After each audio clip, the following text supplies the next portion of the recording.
बोलेगा तो नाइट बोलेगा चलो हो गया है।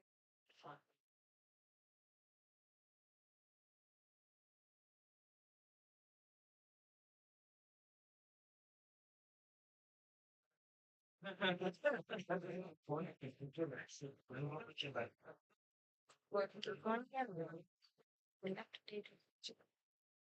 How did I get out of the movie? I don't know how you get out of the movie. It is tricky.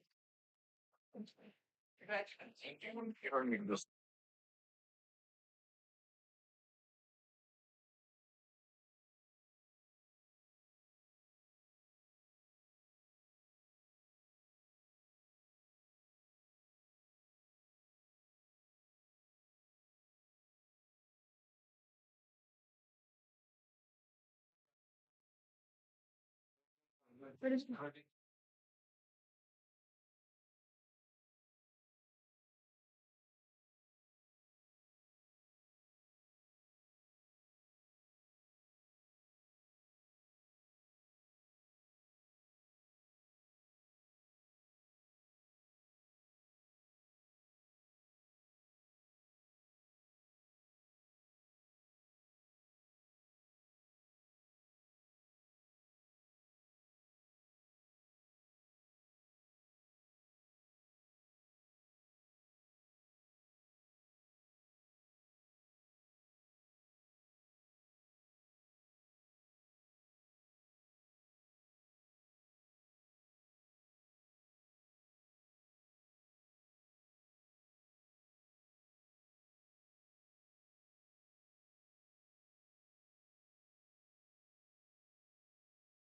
Amazing speakers, VFX and storytelling. अरे यार फिर फोन आ गया। हेलो हेलो, ये रेंडर फिर क्रैश हो गया। आती हूँ, रुको। तो मैं आ गया भाई साहब चियाफ सीजन 2 डे 2 में। और भाई साहब मेरा नाम है डीजे रेंडर। मेरा नाम डीजे क्यों पड़ा? ये तो कॉमन सेंस वाली बात है जी। वो जो शादियां ब्याह के ऑर्डर होते हैं जी, हम वो लेते हैं। आपने वो सुना होगा, हुसन तेरा तो डीजे डीजे हुसन तेरा तो डीजे डीजे। ये जो बीच में डीजे आता है ना जी, ये मैं ही। और मेरा नाम रेंडर इसलिए पड़ा क्योंकि ना जी मैं बीच बीच में क्लिच हो जाता हूँ। पता नहीं हैंड बात इंटरेस्टिंग नहीं है। एक ना जी मेरी क्रश है, मेरे को ना जी उसको मनाना है। वो है एनिमेशन की बहुत बड़ी फैन। तो मैं आज आप सबसे सीखूंगा, फिर मैं उसको मनाऊंगा। मेरी हेल्प कर देना जी, कर दोगे ना? कर दोगे भाई साहब? यार तुम पागल हो गए क्या? यहाँ के साथ है, पता है कितने बड़े बड़े लोग आते हैं यहाँ पे। इतने बड़े बड़े लोग हैं, आ रखे हैं एनिमेटर वगैरह। बेइज्जती करवाते रहते हैं जहाँ देखो। एफटीएस, इसका नाम एफटीएस है। पागल हो गए क्या? चलिए यहाँ से। पलक पांडे शर्मा। गाइस इसका ऐसे ही चलता रहता है, इसको इग्नोर करो, मुझ पे ध्यान दो। Let's welcome our talented animation director and storyteller from Kolkata. His award-winning animated short film Wait gained international recognition for its powerful story about climate change. Please join me in warmly welcoming Mr. Upamanyu Bhattacharya to the stage. भाई साहब तालियां तालियां तालियां।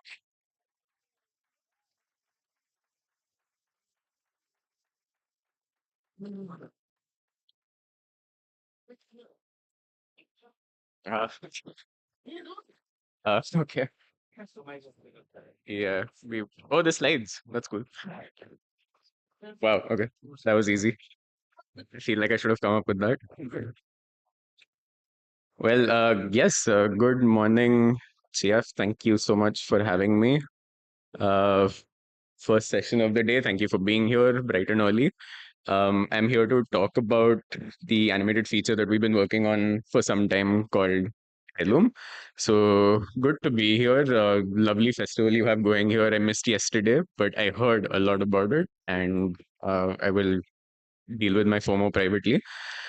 And what this is going to be is more than just like an artistic look at making a feature or anything like that. It's going to be more like what living with a feature is actually like, because again, we went into this with zero experience, zero competence, any of that stuff. But why let incompetence get in the way of enthusiasm? So this is going to be a very open book situation where anything that went wrong, anything that was good, bad, everything, like it's all yours to know, and there's no secrets here. So that's what it's going to be. This has been about 5.5 years already in the making, and if we get done on time, it'll be about 6.5 years of my mortal life. So I have to, and I have to believe that that stands for something. And yeah, so now on that note, I'll start telling you guys about this project, and it's going to be broken into little chapters. Chapter one, and again, I'm assuming the majority here is people who are currently studying. So this is very much geared towards you guys and how to get from that point to, if again, long format storytelling is your jam, how to go about doing that. So, chapter one is called College Group Projects Lead to Good Things. So, NID Ahmedabad is where I studied, joined in 2010, passed out in 2014. And one of the first things that they made us do in college was go out into Old City to make drawings of the city.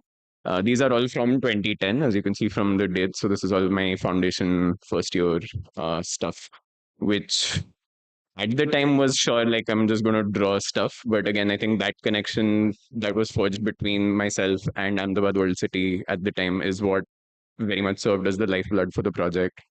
And another very important thing happened in the first year of animation, which was 2011, is that we watched this film by Nina here. Yeah, yeah, that's very important. It's very, very important, very formative because two things. I mean, one, it kind of expanded the definition for me of what animated short films, animated storytelling formats can look like. Because again, we entered animation with a very set definition of this is what it needs to look like, this is what it needs to be. But then, because of this short film in particular, called The Stitches Speak in English title, or Taku Bole Se in Gujarati, uh, understood one, what short films can potentially be beyond the definitions of what we already knew. And also, it introduced me to this whole idea of narrative textiles and how much storytelling, community, Indian textiles specifically hold as a concept. Like we were very adjacent to the NID textiles department, but it was a very technical sort of, okay, they are weaving, okay, they are doing this, they are doing that. But this idea of narrative textiles uh, kind of got, for lack of a better word, it was incepted at this point, and that's something that I would end up taking forward. At third year, okay, we'd done first year, second year. In third year, we had a stop motion course, and at that point, this is a pitch I had for my group members, which was going to be a story about a textiles family in Ahmedabad, and the textiles are a metaphor for something. I had no idea what it would be for, but the intention was that okay, we'll make an old city set in stop motion, and we will do some fabric something. And the group said, okay, maybe not. Let's not do that thing. And we did not do that thing. And I wasn't that attached to this idea at that point. So I was like, okay, sure, fine. Why not? We'll do the other things. And, that project turned out fine. But again, this is like, if I have to trace the origins of this project, it does go all the way back there. Which brings me to chapter two, which is called Everything That Ever Happens. So I like for this presentation, I kind of try to track what my path has been. It's not that long, honestly, by way of official work experience on my CV. I just have my internship, which was very humbling to think about. But yeah, I did not finish my grad project ever, which is also crucial information because that led to a lot of angst, which I turned into good things eventually. But this is generally the path of what happened. I'll go into details about these eventually. But the point being, I think in some way or the other, all of them have led to this point by way of experience, by way of learning things, messing things up. For example, there's that little block with Madras Talkies and Jugnama, which were two storyboarding for live action experiences I had. If I weren't in the room with directors, storyboarding for them, even for live action, which is not, again, strictly speaking what we do, but that experience of being in the room with the director is what gave me the language even for doing what I do at this point. Uh, First thing, almost post college, was we started this studio, let's call it, collective called Ghost Animation. I can't believe there are two people from there over here, which is quite insane. What a reunion. But we did a bunch of cool things. And I think one of the cooler things that we did was we did a lot of work together with this project, that project. But this is the whiteboard of where we planned our tour in 2019 and we called it First Flight. And we had cute folding paper plane tickets and all of that stuff that you could buy. And we finished four short films at the same time, like all people in the studio together, and we took it on the road like a stand-up comedy show or like a band would.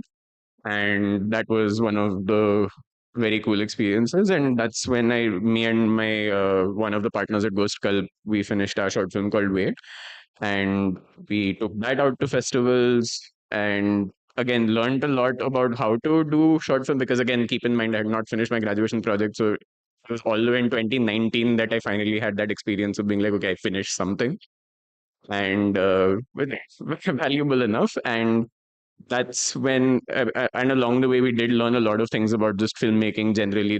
Maybe a lot of things I would do different about this film, but that's what is being implemented at this point. The other very formative experience in 2020 was storyboarding for this animated feature film called Sultana's Dream, which I was meant to do a very small part of, but because I went to Italy and physically got stuck during the pandemic, my scope of work increased just to keep me busy, and I ended up doing storyboards for the whole animated feature, which was again the first time going from beginning to end of an animated feature. And I think that's important because then you know that you could do it again if you had to. So it's a good thing to know about yourself. Which brings me to chapter 3, which is about an idea called the residency. This again, by the time Sultana's Dream was done, in like my role on it was done in the middle of 2020, I had, for the record, no plans to do an animated feature. It was not going to there was no situation where I would be doing this if it weren't for the call for projects in the ANSI residency. So that was the first time they were doing it, and it was going to be they had this whole list of requirements that they sent to us. And if you submitted stuff, it was a residency just to incubate first time animated feature projects by, again, first time directors. So hypothetically, if I did it, I would be a first time director. What's not to like? So that's when I pulled that stop motion pitch idea out of the freezer and tried to just fulfill these 11 points for submission and see if I could just pull these together in a month and a half. And this was the very, very first drawing for what that would be. There was no story at this point. There was nothing. It was just, okay, let's start drawing a family in Ahmedabad and see where it goes. And a few people at that time helped me out with some art. These are by Chedil at the time. And we were just, again, in the full absence of a story, we were just making art and we were seeing where it could go. All of these also from that very first submission to ANSI. And then it actually happened as well. And then I ended up in ANSI during the residency in 2021 spring, and spent a lot of time there. This is the workspace. These are the other residents over there. So we got a nice space to work, mentorship for both script and art direction. And at that time, this is some of the stuff that I was making, exploring all of these visuals of what could be. Um, I'll get into the details of the story in a bit, but one important thing to know is that there's a small part of the story that takes place inside a Gujarati tapestry. And at least at the time, the plan was to just have a different digital style for it, where the characters would suddenly become somewhat angular. But again, because of Reza, who was my mentor at the time, he would really creatively push me to think a little bit more, a little bit more, a little bit more. And he's like, if it's going to be entering a tapestry, why would you not make it tactile? Why would you not go all in? And at the time, this was the very first test we did for what it would look like if embroideries actually came to life. This was a very simple, like, I think 5-6 frame test, but it was convincing enough to be like, okay, maybe we can invest in the idea of making this whole sequence where these guys are inside the tapestry in actual physical embroidery. So at the end of the residency, my output was this about 1 minute teaser, let's call it, which I am now too embarrassed to show you. I have moved on. Um, yeah, and after that, chapter 4 is called The Crash, which is the residency was a very exciting time. It was, lots of things seem to be happening. But then I think a very crucial part of long form projects is there will be a lot of time where absolutely nothing happens, absolutely no progress, nobody's interested, nobody replies. And why would they? Because again, it's such a nascent project, there's not enough to go on. So in such times, what can you do? What we were doing was we were just making drafts of the animatic in very small groups of 2 3 people at a time, and then we would just keep showing it, getting feedback about it. And slowly, steadily, at least it became like, just because of that exercise. And I know we tend to be very private about scripts and very private about animatic drafts and all, but testing it very publicly was a very good exercise for us. And at least we started getting a much better sense of the kind of film we wanted to make. What was also very fun for me was to just abandon drawing altogether and just live the screenwriter life. It was very nice. And because, again, of script mentorship and stuff, just the exercise of being a writer, writing a good story, or at least trying to, was very, very, very helpful.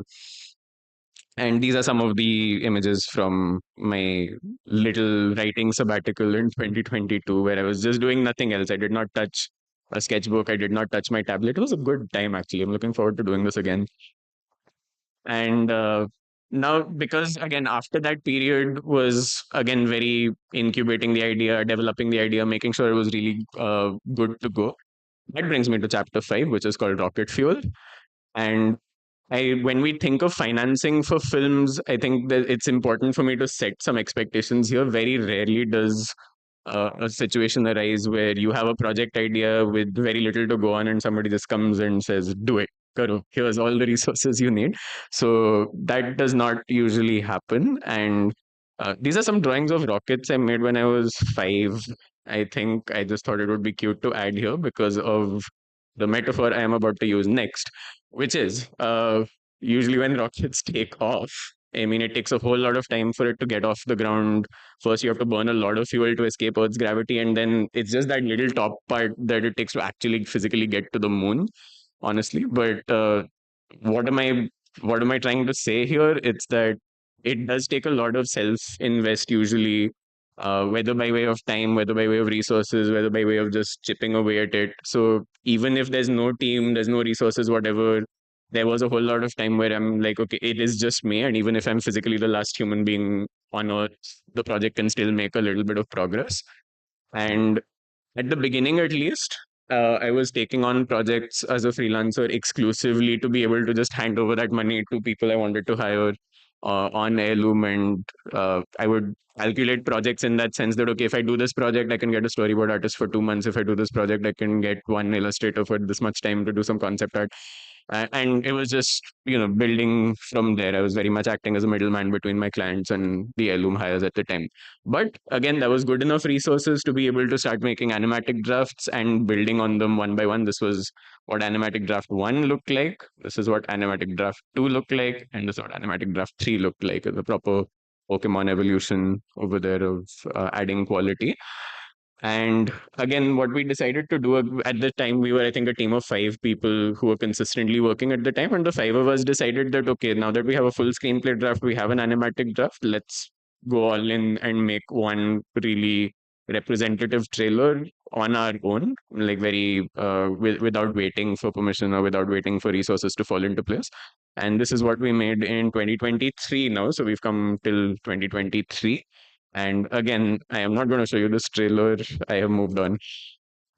And at the time, it was a bit of a, like, I can't say I was very full time on any of this. It was doing a little bit of freelancing, making sure I could keep some time aside for Heirloom.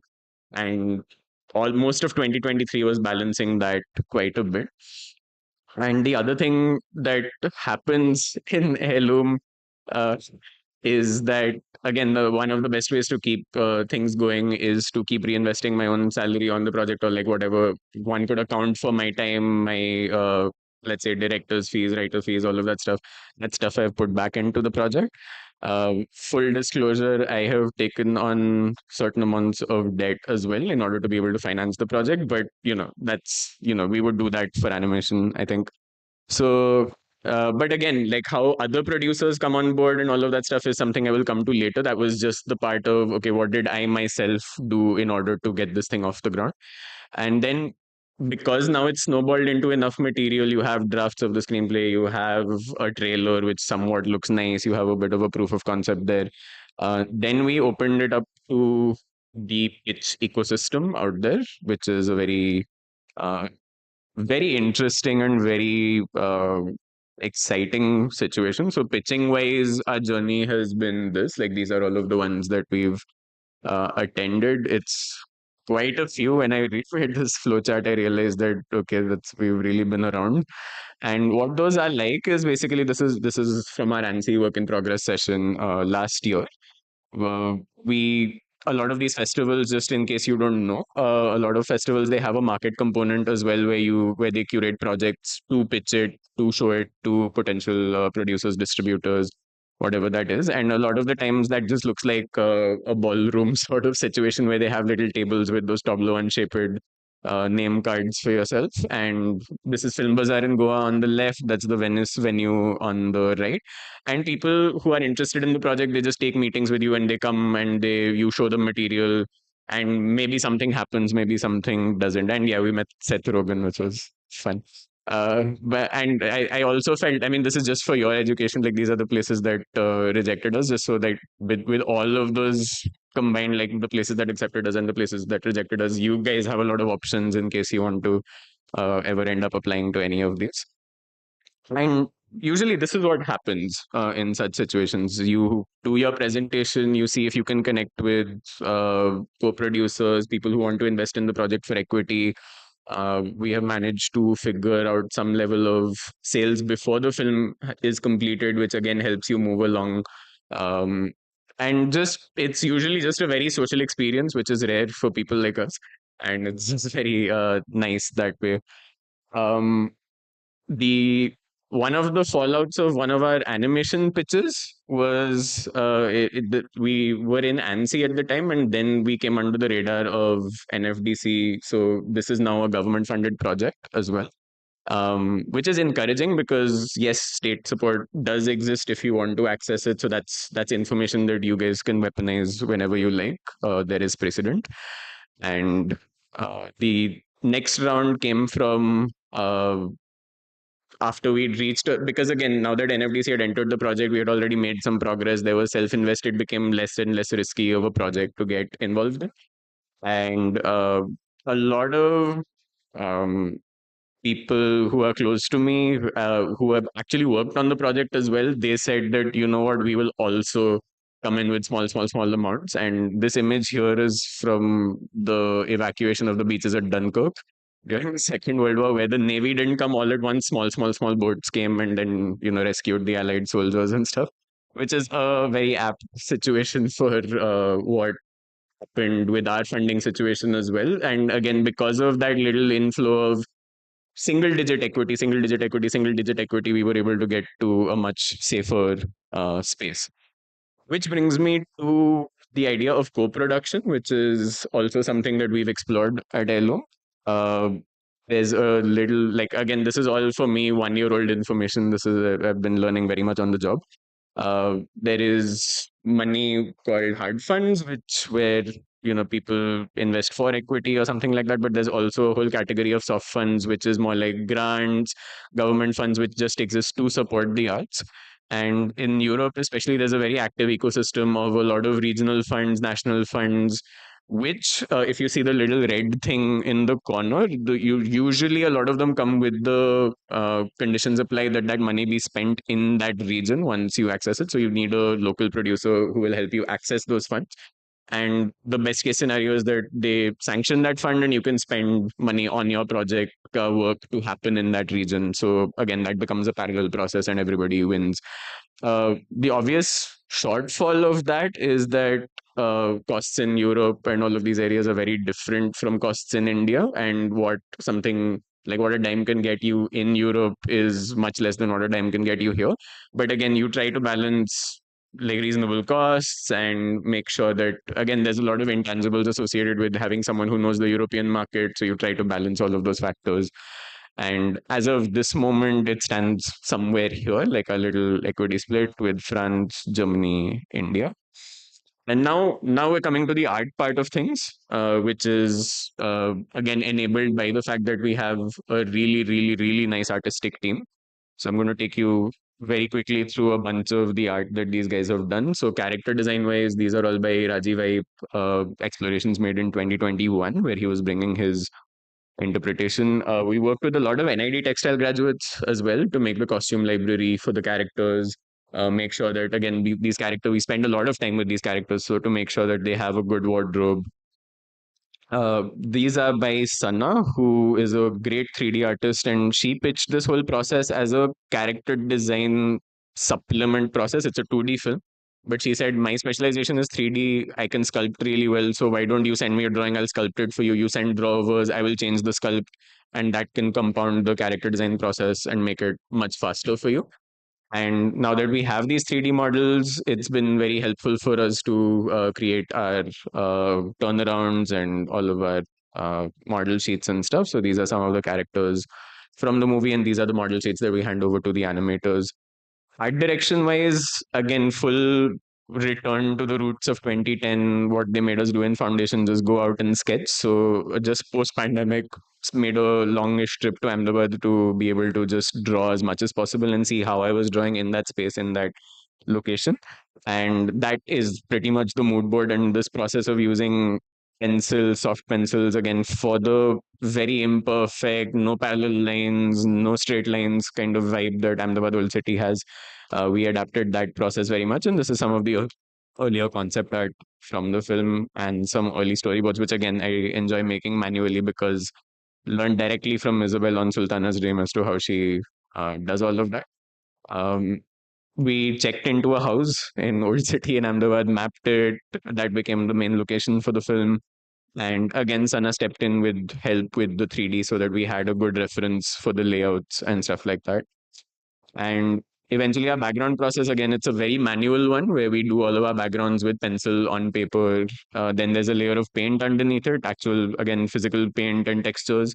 And then that gets scanned and put together for the digital background process. This is again Chedil K. Marak was one of the very first hires on the project from the deck for the residency submission days, and he's currently the art director on the project. And this is the color script of the film that he made. His sense of color is, I think, quite unmatched. And even just by looking at the color script, you can tell where things get intense, where things get easy, and he's really done a great job on that. And so we try to match all of our background art to the color scripts that Chetil has made. And these are some of the on paper um, background artworks that we scan. Then we put it together with paint at the bottom. And eventually that's how a background artwork comes together. And these are some of the backgrounds that came in last week. So I thought I'd show you some fresh things as well. So again, team is teaming and they're doing their thing. Now, entering the animation process, wanted to show you some glimpses of how that usually goes. And one of the favorite processes for me so far on the project was being with actors in the voice booth as they create these performances. And then we have that vocal performance for the animators to work off of. So here's a little, I hope the audio works. Okay, that was weird. That's not meant to happen. Also weird. Uh, that is strange. That is not meant to do that. But okay, now it's playing correctly, but the audio is not.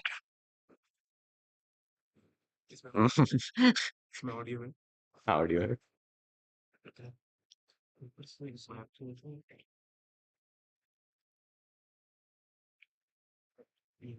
Mhm.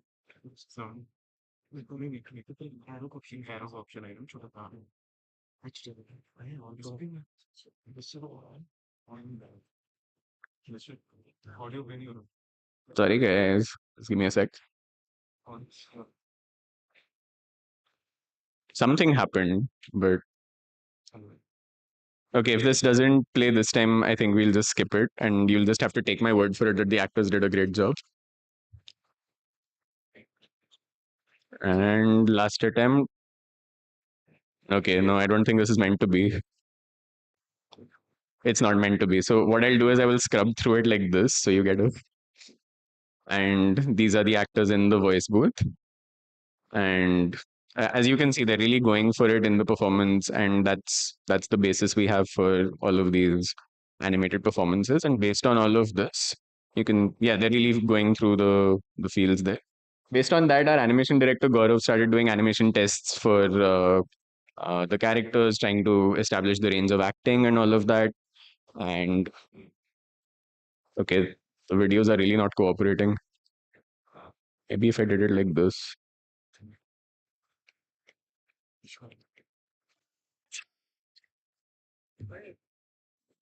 That's strange.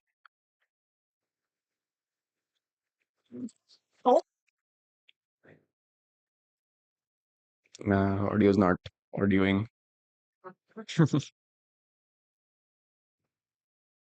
What to do? I mean, little bits are coming. So I feel like I should have checked this earlier. But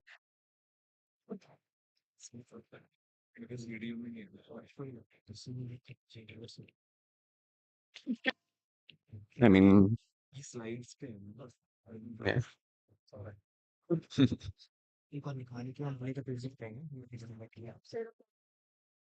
Try that. Let's just do that.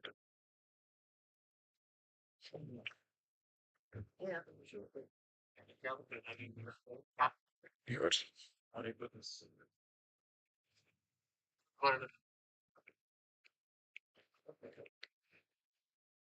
we back?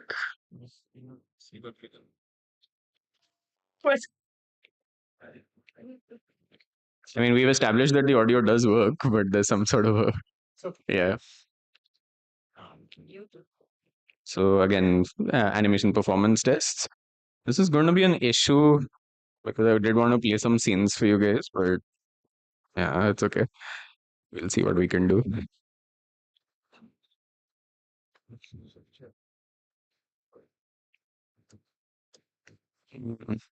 This is acting very strange. I'm so sorry.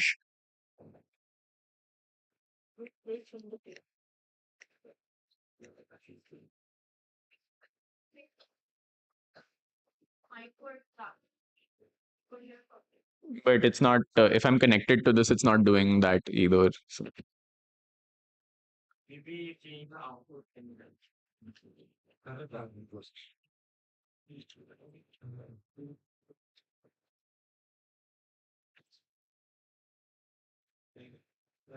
I'm just curious, can you guys hear this at all? Yeah. All right.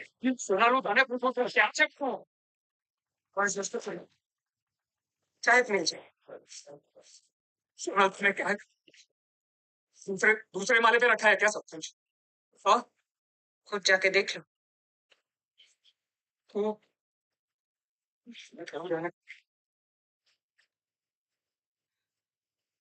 यार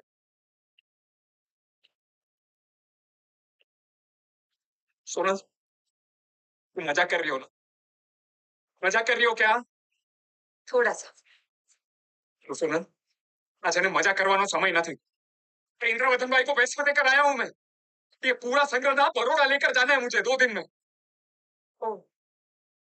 वो तो थोड़ा मुश्किल होगा जो सोना तू मैंने चोखे चोखू कहीश के बदू क्या है कलेक्शन तो मैंने बेच दिया सारा का सारा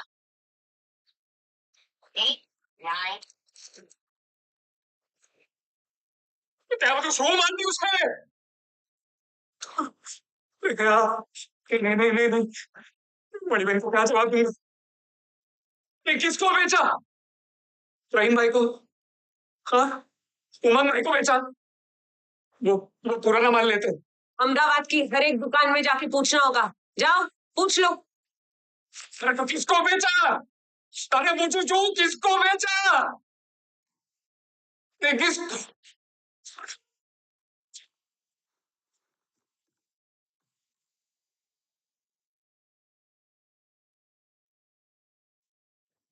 Yeah, so that was a little bit of animation work in the. Thank you. Wow. Thank you, thank you, thank you. So, for oh, you want to see the previous video? Okay, all right. But I think again, I've lost trust with going full screen, so I'm just going to continue like this.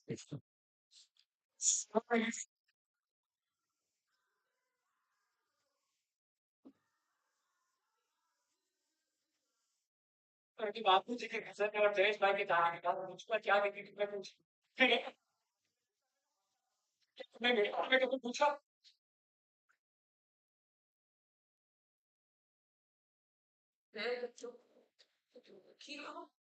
क्या जो है उससे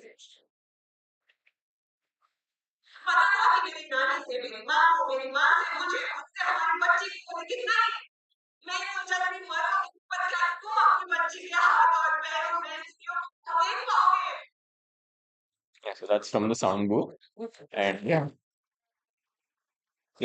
And for context, again, like I got a little thrown off by the whole tech thing, but the context I wanted to give you guys first was that, again, the main focus of the story is a couple who lives in Ahmedabad in Old City, and they have a lot of conflict about whether they should be pursuing handlooms, which is a dyeing craft, as a business, or should they be entering uh, the mill business, which again Ahmedabad was very famous for.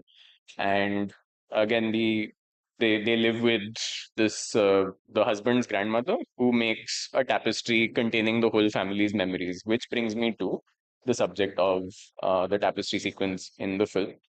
And again, this is residency artwork, where we were developing an alternative look. It would look very different. It would be based on the look of Gujarati textile. So this is some of the concept art from that time. And we were at the same time making all of these frame by frame embroidery tests. And this is for the trailer that we made in 2023. This is some of the embroidered frames from that time, which it took us about 2 months to make 3 seconds, which is production wise not very promising. But again, we have sorted out better systems since then, which I'll tell you about very soon. And all of this art is by an artist called Siddhi, who made the tapestry sequence for Baby. And these are some of the uh, digital look tests, because again, it wasn't just going to be the rest of the film but with an embroidery overlay. It was going to be very much be rooted in the visual language of textiles, and we would break perspective accordingly, we would break action accordingly, timing accordingly. Everything was going to be very different. And these are some of the examples of what the characters look like in the tapestry world. They become tapestry-fied versions of themselves, and that was also very fun to explore.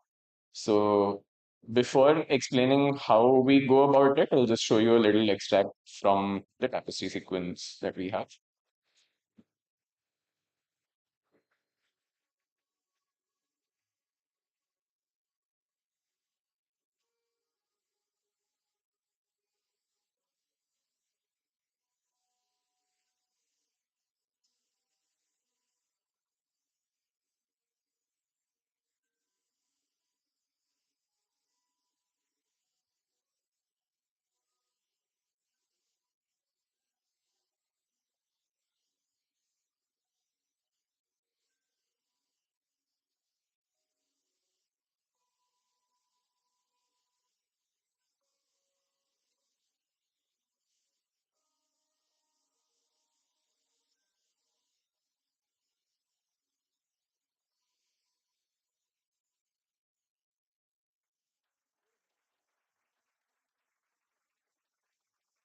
Here, thank you, thank you. That's so nice of you guys. And now I'll go a little bit into how it was done.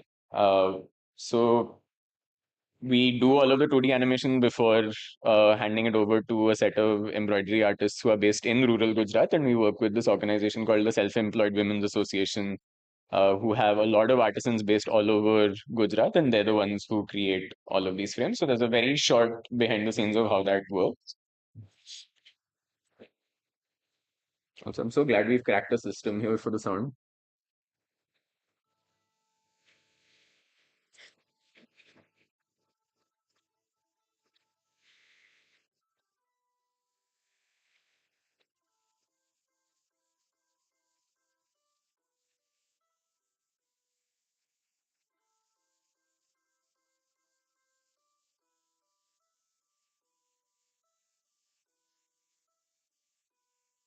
Today I am the animation team for the last sequence. The animation team exports the frames as eight black and white line drawings and colored frames for animation. The black and white line drawings go to the textile team for printing on bottom paper. And the color frames go back to the color team for making something called color notes so that the textile team can take those color references and allot each colors a thread what our protagonist is thinking. She falls into the traps of structure and comes from fate is another aspect that we can translate visually. What will say about this was from Mr. Body? We do believe that there should be some space. So let's say we call it having mistakes. Because we don't want their kind of input as well. Headroom features about 15 minutes of animation set inside the tapestry, created using lovingly made frame by frame embroidery, created in partnership with the Self Employed Women's Association, Ahmedabad. મારું નામ સવિતા પટેલ છે સેવામાં 46 વર્ષો વર્ષો okay Bombay જ વર્તો ઘરમાં બેસીને કામ છે. Every frame of animation from the 2D team is transferred to fabric by first tracing the outline using pinpricks and then rubbing pigment over the pinholes to print the design. After threads are selected, Parakriti collaborates with Seva to decide which unique Gujarati embroidery techniques to use on the frame. The printed frames, along with the threads the artisans will need, are shipped to several villages in Gujarat.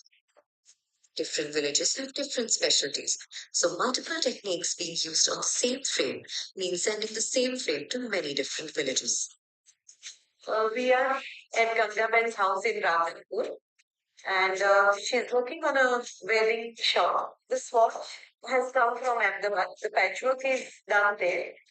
It then went to Burr village where the artisans did fast work.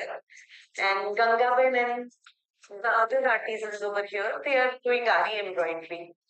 મારું નામ ટીલા ગામ પર મારું સાતકો એટલો પાટણ હું આ 35 વર્ષથી સેવામાં જોડાણી છું ભરતકામ કરું છું અને મારા જોડે અત્યારે 400 બહેનો ભરતકામ કરે છે મારું નામ બકરાબેન ગામ પાટણ એક મારી ભરતની કામદાર બેન છું.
Yet we have to work with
want to highlight. So definitely traveling exhibition. Uh, Outfits, I don't know. Like, Or like tote bags or something like those, like something. I feel like the world has enough tote bags. Yeah. Yeah. Yeah, but definitely, I mean, we'd love to be able to at least share some of them as same. Because essentially, like a lot of the pieces which have multiple techniques on them are about this big, and they can be like, yeah. Like pretty everything else. Thank you.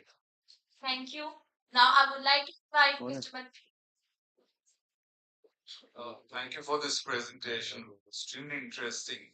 Just one question. There was in the beginning, you had actors emoting, and then you went into your images.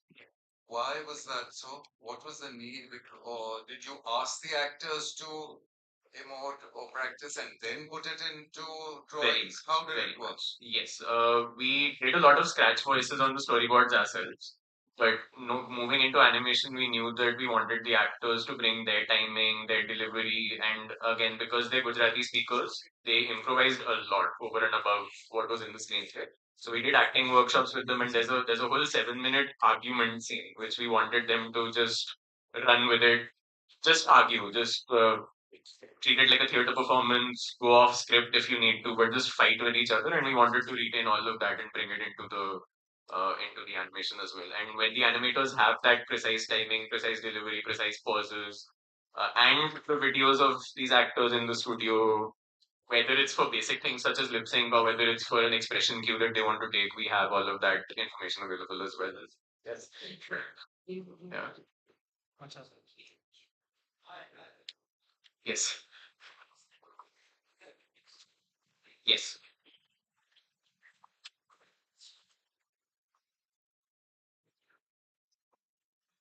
Yes.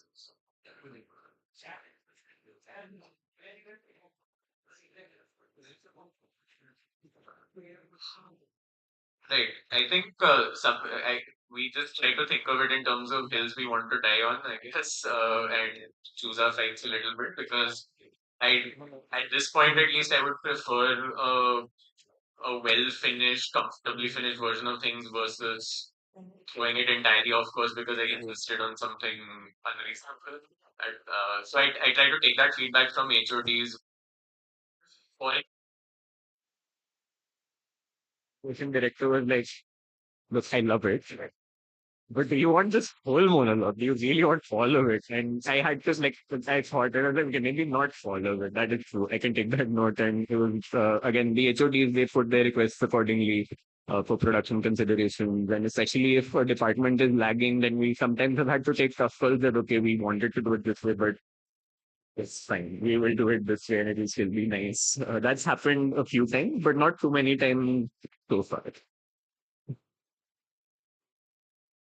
Yes, thanks. So I personally love this film. I came for Radot sir's workshop actually, but I didn't know this was the film. Uh, and the major things that I loved was you were doing so many things. You were doing animation, you were doing tech stuff. As an engineer, I love the part that you were doing Google Sheets and stuff, and you were using tech into your life blood lesson. So the major question was how what was the major motivation for you to doing all this stuff? Be it handloom, be it animation, be it tech, and be it voice, like all of the productions. What was your motivation to do so? Even though you came from NID, doing this animation or particular, how did you manage all those stuff? Doing all the things that. Yeah. I think somewhere along I guess I got something wrong for NID. No, honestly, it's a little too on point. I think that's why you're getting laughs. But I think somewhere it became very apparent that if we want to keep a lot of people together for a long time, long format is the medium to do that. Like, sure, we can do smaller projects, we can do projects that are 6 months apart, 3 months apart, but to keep people together and grow a scene based on that and upskill people and all of that, that would take a long format project. And if you want to do a long format project, you're going to have to learn all of these systems. And we've had a lot of great advice for these systems. It's not like we came up with it by ourselves. And so we've had production managers from Ireland come and consult on the project. from Australia come and consult on the project. And these are people who have done it many times before, and we're just learning from them and using their system.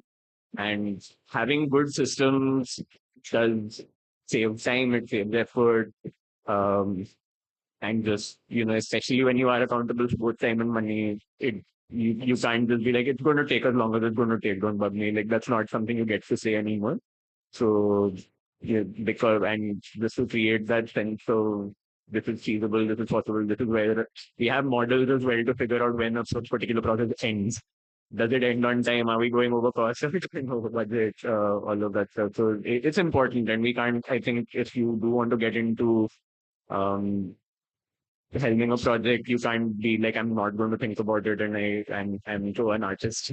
I think that's not a luxury at the moment that we have, because again, production is a whole jungle for us. We had to discover it based on what people more experienced than us told us, and we had to figure it out from there. Thank you. Yeah. Yeah. Now, Things. Yeah. now I would like to invite Mr. Mansal to try to illustrate our favorite stories. Thank you.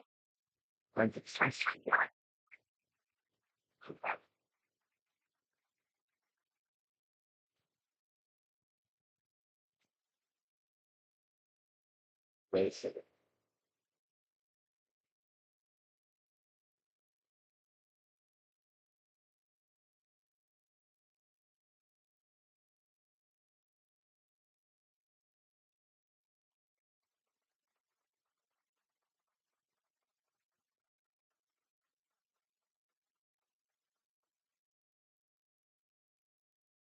Thank you, Mr. Bumanu Bhattacharya, for sharing your insights and inspiring us. It was truly a wonderful session.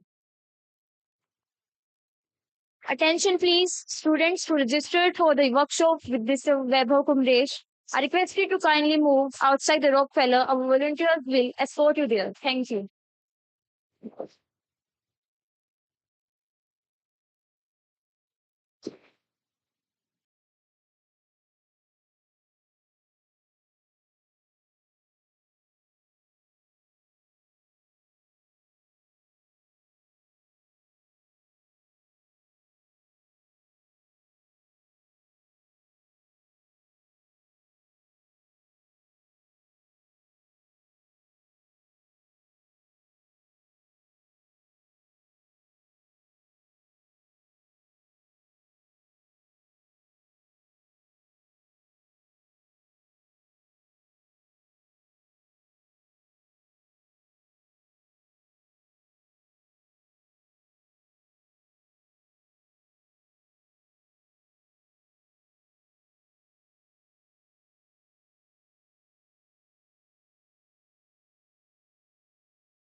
Guys, please wait. We have next session.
Yeah,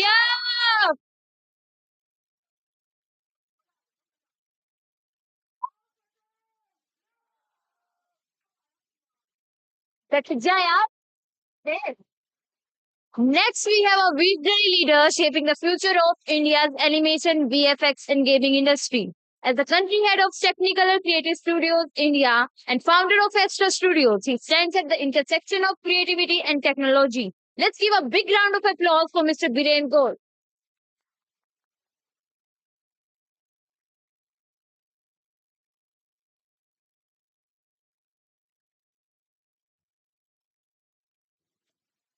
Hi everyone.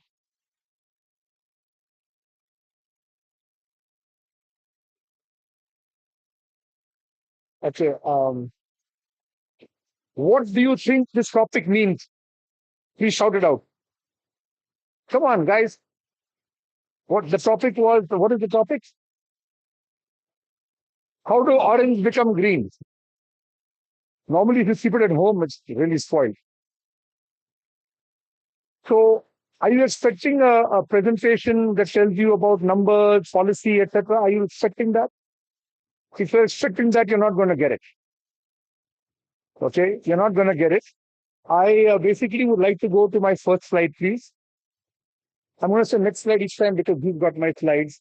I was introduced as a visionary, but my vision only extends from where I'm standing up to my prompter.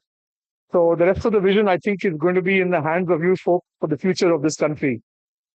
All I'm going to do is to tell you that I'm going to interpret my topic very differently. And I'm going to talk about red, yellow, and green. Because for the orange economy or anything to go green, it has to understand what is red, what is yellow, and what is green. So I'm going to start by asking you, what is red today in our industry? What is red? Shout it out. What is red? Come on. What are the things that are red? Very interesting group. Huh? Sorry? Crop sign is red, okay. But in our industry, for you as your animators, as students, as people who want to go and pursue games and create stuff with imagery, what is the things that will be red flag for you? Yeah. For example, technology. Can technology be red? Sometimes. Okay, good. AI, yeah, I was waiting for that. In the last presentation, you saw AI was Air India. AI. So that was that. So let me then just go ahead and maybe at the end, we'll take questions. But I can ask something different. Anyone has a question for me on the topic? This is the time to ask me. Anyone has a question about the topic? Orange economy goes green. How many, raise your hands. How many of you know what is orange economy? One. Superb. So you can get a pillow and sleep. Okay. Basically, I just want to talk about the fact. Can we go to the next slide, please? So we had a big event called GAFX in Bangalore. Anyone heard of GAFX? Quite a few of you. 2, 3. Okay. And what we did was, we are storytellers. So we had this mascot.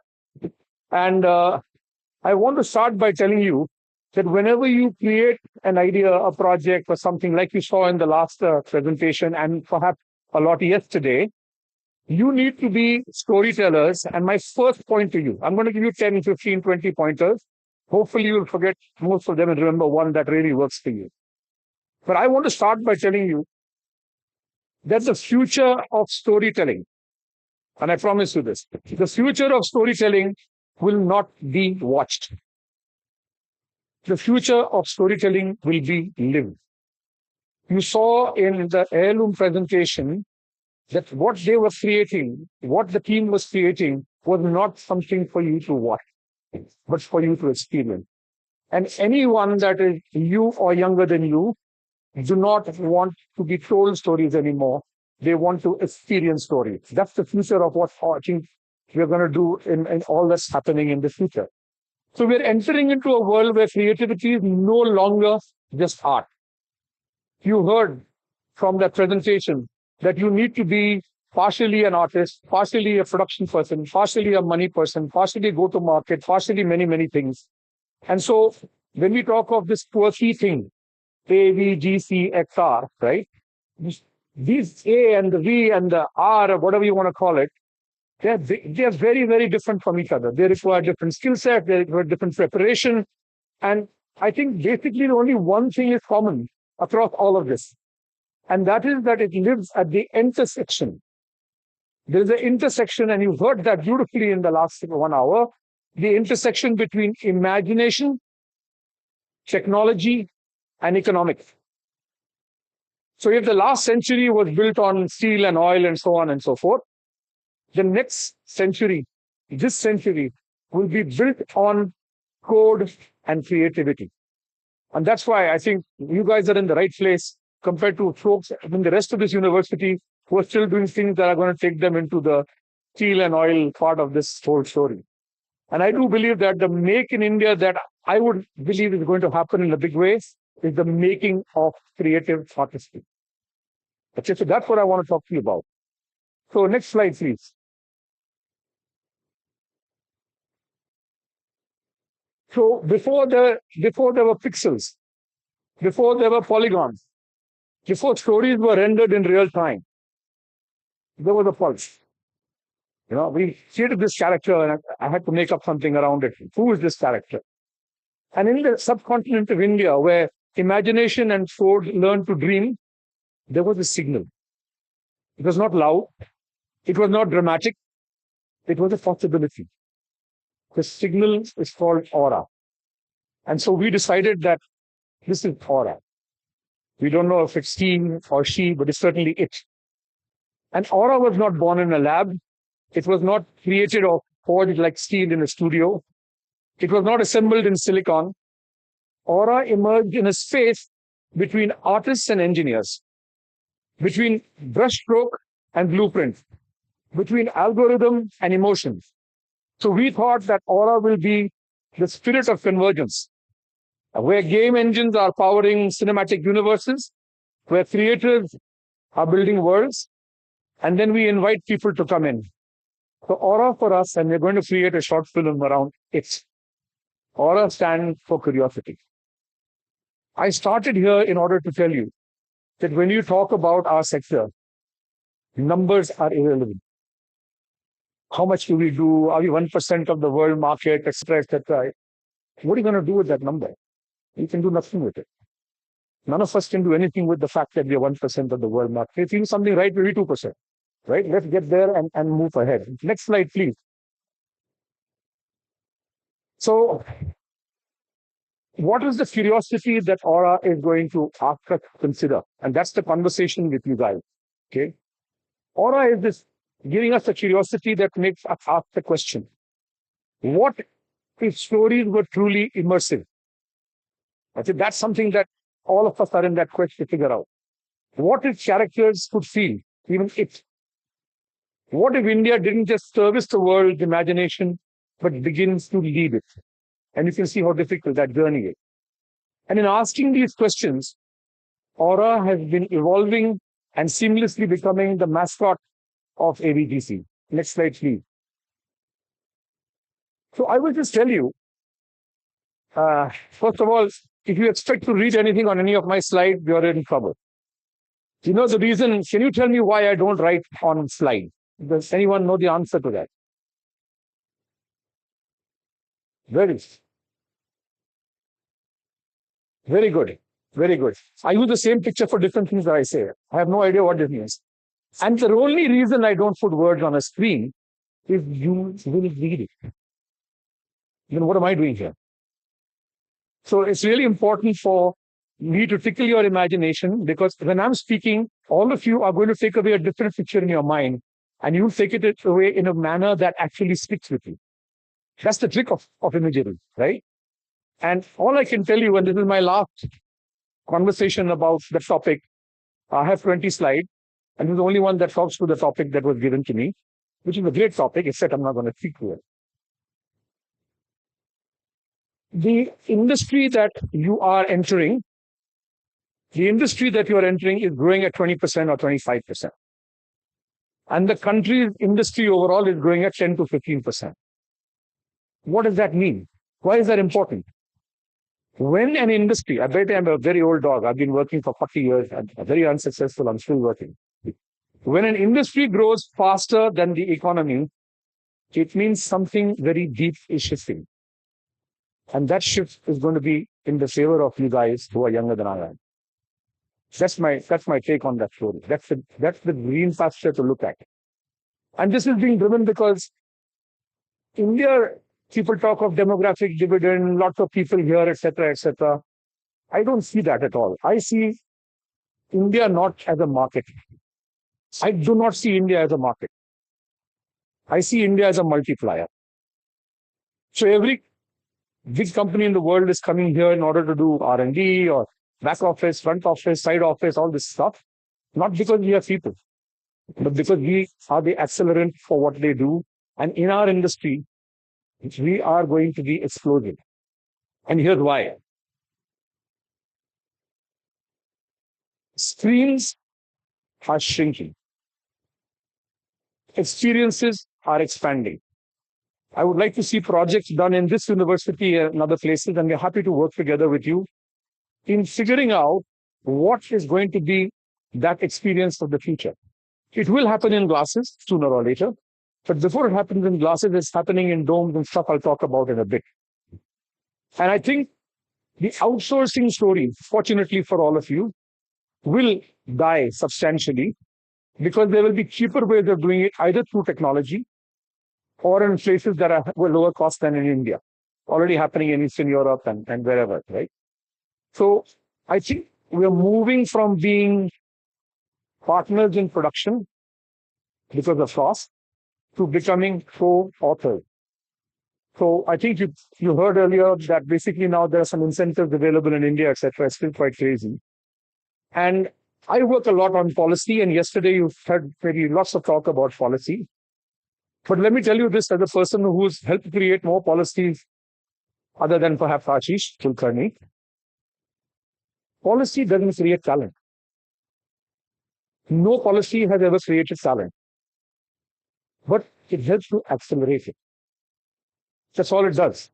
So I think we need to make sure that our conversation is, next slide please, is about, this was yesterday at the airport before I came here. I pulled my stomach in and asked the shopkeeper to take a picture. Anyone knows of a guy called Paul Fernandez? He has beautiful books on Goa, beautiful books on Bangalore, beautiful books on Mumbai. And it's his sister who actually made this jacket. She works with sustainable, artisans that make things. So I love to be standing in front of people who actually do things that I can never do, but look good as a result of it. And please take that as a lesson. Okay. So I want to start with the red. What is the red that you have to contend with? We have a huge focus in India on skills. We have a lesser of a focus in education. Our quest for skill is to get people job, very important. But we cannot fast cook some of the things that create great imagery that all of you are. For example, you saw a presentation on heirloom. That group of people could not have come out of a 3-month, 6-month course by Arena. It should not have happened. Because, yes, they would have got a job, and they would have got more money than the debt that, my good friend has raised for himself, and he confessed on that. But you would not be able to do that. And therefore, I think in India, we have, through skills, developed certain expertise, which is fantastic. More technical one. Modelers. We have fantastic models. If you want 2D, if you want people moving from row to comp, you've got lots of compers.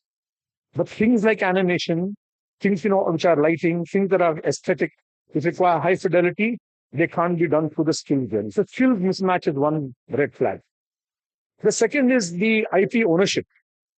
Even this whole story about folk production, blah, blah, blah, Canada, India, etc., fantastic because it takes a lot of people, studios develop, technology develop, but we don't own anything in the end.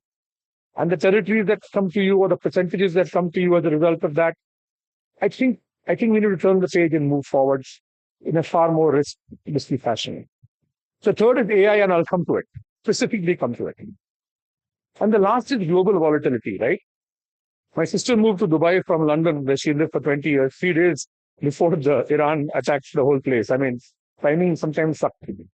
But it will be difficult for all of us. I hope all of you have a fairly full LPG cylinder at home. Because, I mean, that's volatility. And I'm making a silly example out of it. But that volatility affects deeply what our careers and our future are all about. So the biggest risk and the biggest red flag is that we will have to live with assumptions. But I think we live in a world, unlike when I was young, we're living in a world where growth cannot be guaranteed. Therefore, I'll come to it. You have to have a plan A and a plan B, right? So I'll come to it. Next one, please. This is the orange economy. I come from Nagpur. My great-grandfather on my mother's side and my great-grandfather from my father's side are both Nagpurians, so I'm familiar with oranges. But let me also tell you one thing, that while everyone, and I'm really grateful that the Prime Minister, the Finance Minister, many Chief Ministers, everyone is talking of the orange economy, which is many, many, many of the art. I'm not going to get into that details. It should be live entertainment, it should be music, it should be theater, it could be everything, it could be puppeting, it could be everything is orange. And the term actually came from a book written by a South American president. So we didn't invent that term. It's just become very popular now. But I can just tell you one thing.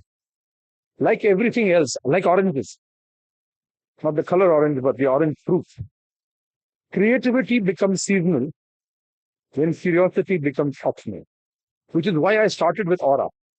If you keep the aura of aura as your North Star for creativity, you will overcome fad and seasonality. So if you look today at people that I worked with for many years, they were different names at different times, but how many of you have heard of Maddock and Stree and all the stuff that they make? Quite a few of you. They went into horror at a time when nobody believed that horror could have happened, right? And I think streaming has allowed that to happen. Going away from stars, going away from conventional, different kinds of writing, interrupting your story for you to go to the next episode, etc. Creativity becomes seasonal when curiosity becomes optional.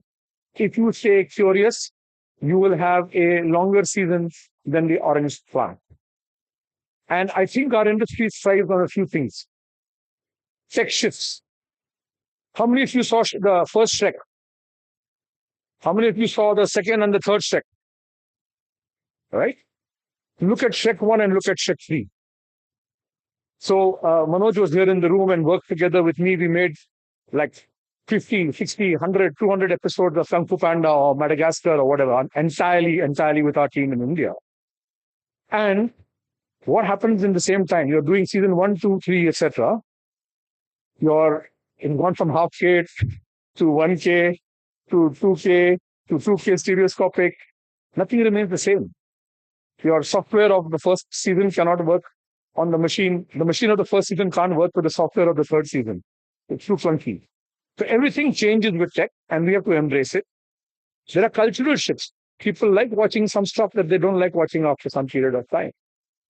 And what's most important, how many of you have ever tried to research a subject? Please put your hands up. 2. So basically, the more you research, the more you spend time researching and reading, the more you will be able to understand what's happened in where people have gone from theater to TV to phone. And the behaviors of people on a flight, if you come on a flight, right? The move from theater to TV to phone is a dramatic shift that actually informs everything that's going to happen in this so-called AVGC world. And so, if you want to be in this world, the one thing you have to be 100% comfortable with is the ability to change. Next, please. Slide. You saw from the presentations maybe yesterday and today, and from all that's happening around you, and I know most of you will be working on projects in a final year, that behind every great frame, I know there are incredible artists in this room, incredible work that you've seen. But behind every great frame is invisible engineering. Think about it. Behind every great frame is invisible engineering. And that comes from, even oranges come from a farm. Even your 3D render comes from a farm, right? So the whole idea of a farm, I look at it as the farm being your hardware backbone. And why is that important today? Because in the world that moves from CPUs to GPUs, and everyone understands that, right? You're going to see a lot of stuff happening in real time. You're going to see lots of other stuff happening. And I would like to say, and this is where India finds it very difficult from a cost perspective, creativity scales on compute. Even if you're doing 2D, even if you're doing things by hand, creativity scales with compute. And I think that's really important. And we're seeing a great future for everyone out here, because $90 billion right now are being spent in India on creating data centers. And that will be hugely valuable. So the price of what you do will come down. If your price of compute comes down even more, bandwidth, we're the cheapest in the world. If your price of compute comes down for storage, for render, etc., wow, we'll be just accelerate. We'll just be another country that nobody can match. So I think, next slide, please. What I wanted to talk about is, how does the man and the robot, go to one more slide, please. Okay, go back one slide. How does the brush and the professor now sit at the same desk? Yes? And if you think about the fact that the brush and the computer sit at the same desk, then AI is not going to replace creativity. It is going to deepen it. How many of you have used AI? How many of you have used it for developing an idea? Many. How many have used it to produce something? Few. So you see the ability to use AI to create iterations, to help you to think about alternatives, to help in crafting something which is the missing piece in this country, is a fantastic tool. How old do you think I am? Shout it out. Come on. 20, 40, 60, 80, 100. Huh? 65. Good guess. I'm 70. Now, in my lifetime, perhaps even in your lifetime, if you come from a smaller part of the country, 99% of all houses were built without architects. Right or wrong? Shout it out, yes or no, that's all. Okay. And in our country, 99% of movies are made without development. Same reason. जब हमारे पास पैसे नहीं है घर बनाने के लिए, तो आर्किटेक्ट को कौन पैसा देगा? घर बनाने का पैसा नहीं है. I don't have money for my house. I have to pay the architect first. Are you crazy? How much will the architect take of that percentage of the house value? How much? 1%? 2%? What will happen as a result? Your house will be much better engineered. All the systems will work better. The construction will work better. You will get the money back while making the house, not in the future. Same with movies. Same with stories. Our problem with stories of making 1,000 movies and only 5 or 20 or 15 hits is that they are not architected. And that's where I think AI will play the biggest role, because AI won't replace artists. Now, hear this carefully, please. I'm going to ask you this when I meet you outside. So agree or disagree. AI will not replace artists, but artists who use AI will replace those who don't. AI will not replace artists, but artists who use AI will replace those who don't. Think about that, because it's going to be very important. And so, in that farming example, I think there's a big connection between oranges and what we do. What is that connection? Oranges need soil. The soil for us is talent and education. Oranges need water. Water is capital and infrastructure. And it needs weather, which is markets, policy, all the things that he wrote down on the last slide with the ... there, is kind of that story. So creative industries do not grow in isolation. They grow in ecosystems. Just like if you were making a vineyard, you would put it in a place where it has the right environment to do it. That's how it works. And I think one thing that is beginning to happen with all these associations, blah, blah, blah, that's happening around the country, is we are trying to make people not work in one production house there, be jealous of each other, etc., etc. And you heard about remote working because after 2020, that's become now quite a great thing to do. I think that's going to be the future of our industry because so far we had to employ people. Nowhere in the world are people employed except in maybe Disney or some other place like that. So can I go to the next slide, please? I hope you're getting the picture that what you're seeing on the screen and what I'm saying is no connection at all, right? But if you want, you can make it. So when I asked our team, we were a company, I was introduced as the managing director of Technicolor, but that's an incorrect introduction because Technicolor went bankrupt on the 28th of February last year, globally. And at that point of time, we were doing 55 to 70% of the total production of that company worldwide. So I won't get into that detail, except that we could talk to artists a lot because they were all around there. When we closed, we were about 2,500, 3,000 people. At peak, I had 7,000 people working in our company in India, and we were giving work out to 25 other companies in India. That's how the scale worked. I never want to be in that position again because of the difficulty of it. But artists generally did not see tools as threat. And when we talked to a lot of people in the mill where we did 90 commercials per month for the likes of Google and Meta and everybody in the world, all your Apple ads in the last 5 years until last year were done by us. People did not see a tool as a threat. They saw this as an extension of expression. You used AI for 9 years at the mill. You could not use it in NPCs for Hollywood because Hollywood would suspicious that some frame might be a copyright issue, etc. And that hasn't changed till today. But technology for us, very clearly, and that's what we're doing at Astra, which is now 7 months old. Technology is basically expanding the canvas of an artist. What can it do? Very little at this moment in time. You cannot create a high fidelity movie using AI at this stage because it's for those of you who know all the techniques and start and go department by department, etc. You need maybe in those 30 skill sets that require in every frame of a movie. In 10, there will be substantial AI today. Maybe in Roto, 40, 60, 50% of the work can be done in AI.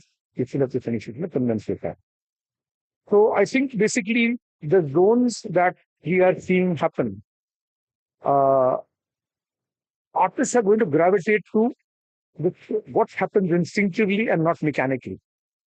So I can see today that when we are creating something new, the live sketching areas, the competition areas, the quiet corners in which artists talk to each other, remotely or together. It's something that AI doesn't have the benefit of doing. It can only regurgitate what it said, right? And I think I speak for all of you. When I met you yesterday, today, artists are sensory beings. This is what AI cannot do. Artists are sensory beings and they absorb atmosphere. So if you go to a studio, so you go to a training place, you come to Chitkara here or my friend here, Whistling Wood, at the animation department, the people there are absorbing atmosphere. That's what they're doing. More than anything else that they're learning. They're absorbing the atmosphere. They're going through proximity. And festivals and events like CHIAFF, they create that atmosphere. And that's what actually artists thrive at. Meeting people that have worked with them before and so on and so forth. So the future of the studio is limitless. Can I go to the next slide, please? Next one. And the next one. And the next one. This is what I believe is something that we should pay a lot more attention to. What are you looking at? What are you looking at? Yeah. So the domes are going to be an example of what we are seeing more and more. We're getting a lot more inquiries today at the studio for people building experience centers, for people building experiences. People want to come in there. At GAFX, we had this experience where we had the creators of Satar Chaudhary come in and the comic book creators come in, and they were surrounded by their own characters and they wept. They wept because they suddenly saw a larger than life interpretation of what they normally make on a comic book. And I think I'm starting to tell you what I started with. Please try and understand in your journey that the audience is no longer outside the story. The audience is no longer outside the story. They want to be inside it. Everyone your age and younger doesn't want to be outside of the story. It's boring. They don't have time. It doesn't grab them. It doesn't do anything for them. And so we're moving to XR spaces. We're moving to interactive environments. We're going to real-time storytelling. We're going into domes. So anyone seen a video of the Sphere in Las Vegas? Anyone seen video? A lot of you. So we did 13 projects for the Sphere. We did the opening concert for Bono, which was the imagery of Elvis Presley. It's 480,000 square feet of LED. 17,000 people sit inside. We're delivering the work at 16K and we're stitching it all in Bangalore. We were stitching it all there. And on the outside, we use ads. So we did a launch of Chanel. They had no other place in the world. You know that Chanel is now run by a phenomenal Indian called Leena Nair. They launched a perfume just on the outside of the Sphere. So we are pitching, and I'm in a conversation. I don't know where it is, but at the PMO today, we have actually put down an example of how we can have the Bharat Sphere, which actually is a really, really expensive thing to do, and then have mini spheres and domes that are created in maybe other parts of the country, either in mythological sites or in tourist sites or wherever the case might be. Because imagine that you're going to have the next G20. There's no better way to put people inside an India story than to wrap them around with the imagery of, that kind of a scale. It may not be 17,000, it could be 10,000, 5,000. So cinematic storytelling, I don't even know if the word will exist. Like film is a word that exists, like Frigidaire. It doesn't really, there's no film really. Cinematic storytelling is going to move from a spectacle to a sensation. That's what's going to happen to what we are doing. And I think that preparation, we're far away from that preparation. It's happening automatically. It's happening organically. You guys will figure it out. But it's no longer about, when I was young, Dr. Shivago came out in 70 we all went to see it. You would never see landscapes in that side, right? It was the biggest thing, since sliced bread. No longer. IMAX, and there's all kinds of stuff that happens. But it's moving from a spectacle to a sensation. So if you do a project, the way for you to analyze how good your project is to do a poll to find out what it did to some people who watched it. That's the asset set. So that's what's not happening with our cinema today. It is moving from linear to living. Next slide, please. Next slide, please. So, how many of you agree that the world is uncertain?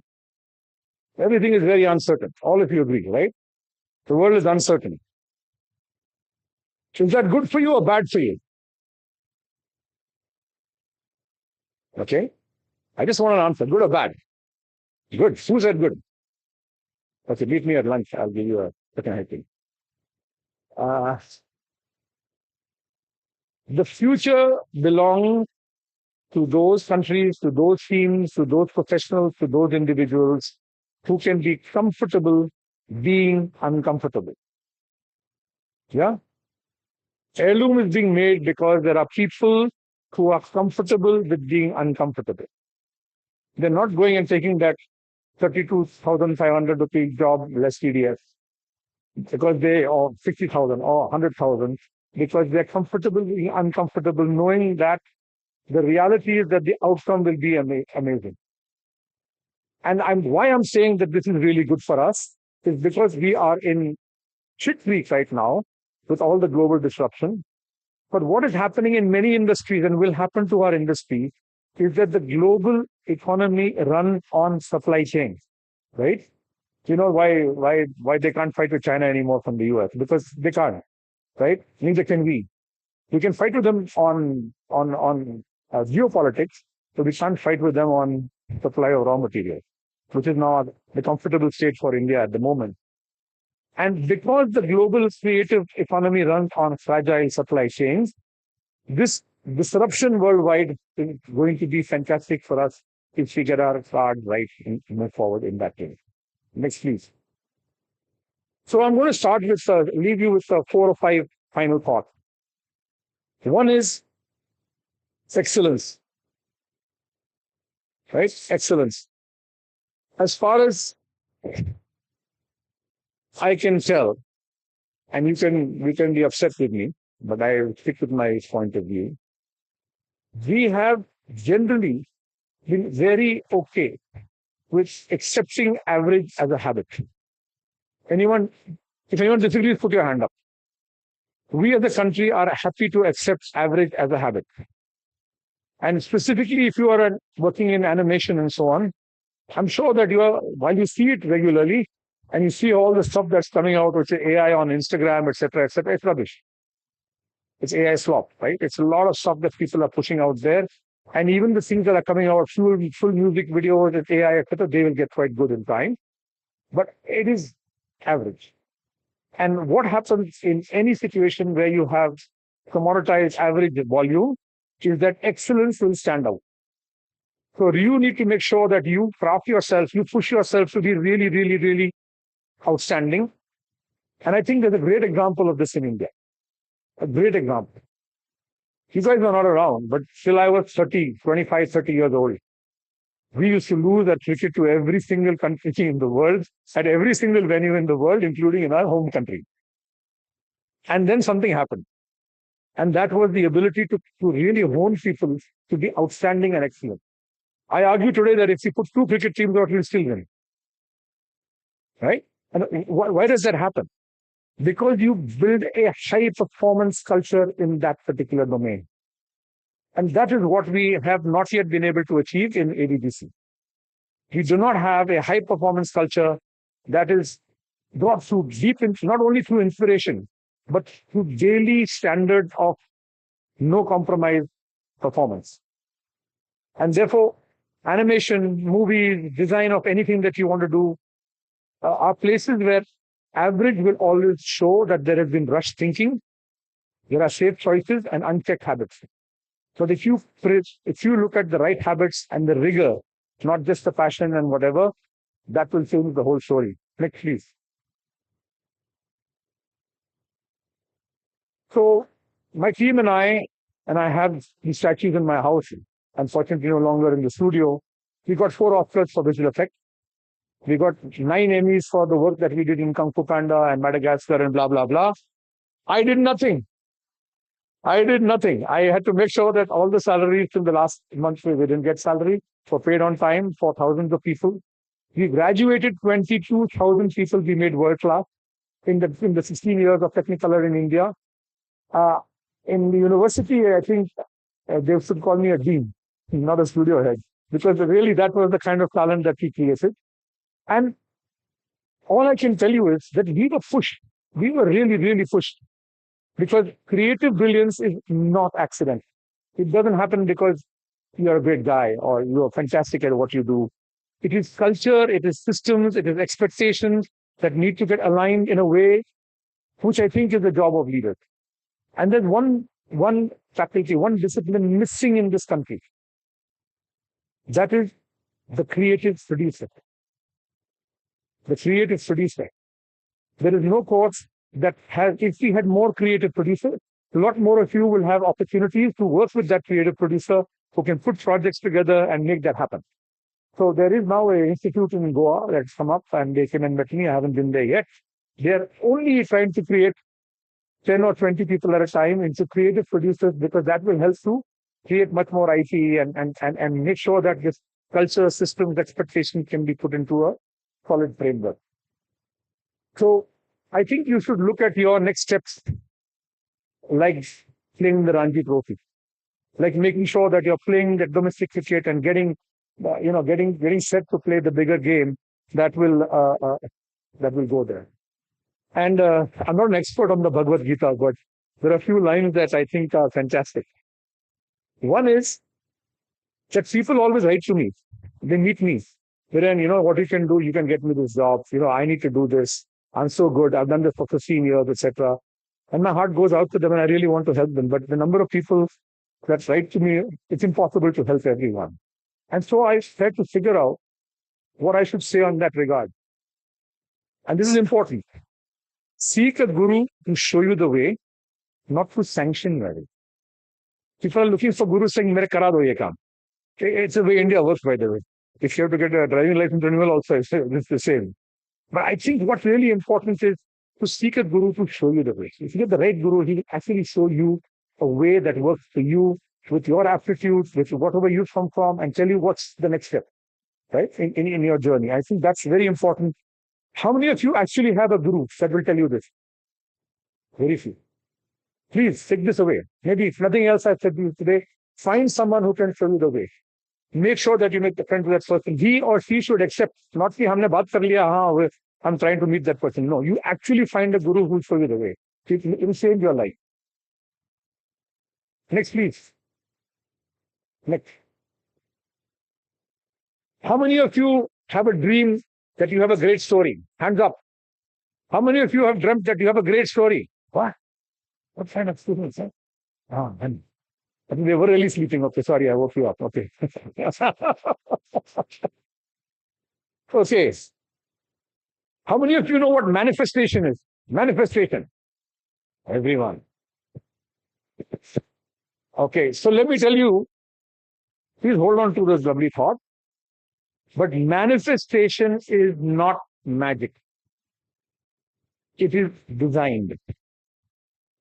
Manifestation is not magic, it is designed. It is, what is manifestation? It's the conversion of intention into architecture.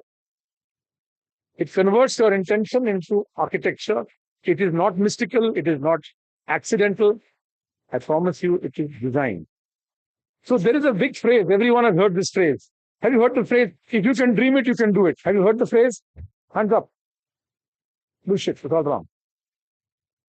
It's an incomplete phrase. It's not true at all.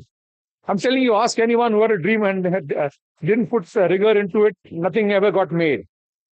Dreams without workflow will remain nostalgia.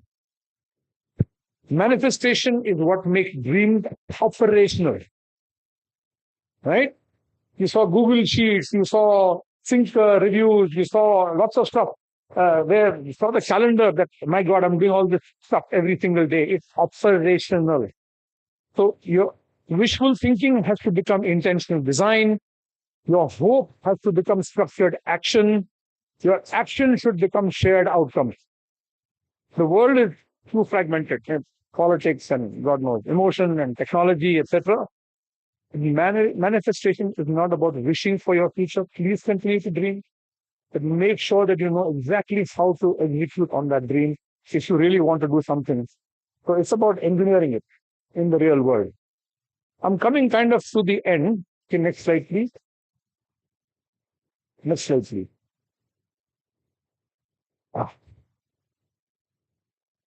There we go. Okay.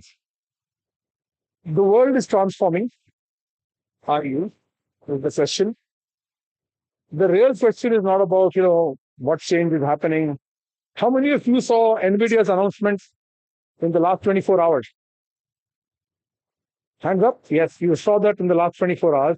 They're talking about artificially creating human biology.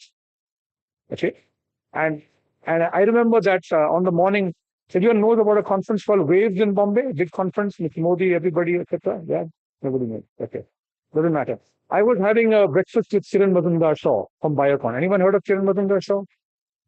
Nobody. Okay. She is the biotech queen of this country. And she's a very old friend of mine for many, many, many years. So we're having breakfast and I said, Kiran, are you going to tell the audience what everyone's been asking me? She said, what has everyone been asking you? What the hell are you doing in an entertainment conference? Right? That's the question. So really, I came because PM said I have to come. I said, I understand, but they want to know, why are you there as a keynote speaker? Shah Rukh Khan, understand. Amir Khan, understand. Kiran Mazumdar-Shaw, why? So then she said, I never thought of that. So what should I say?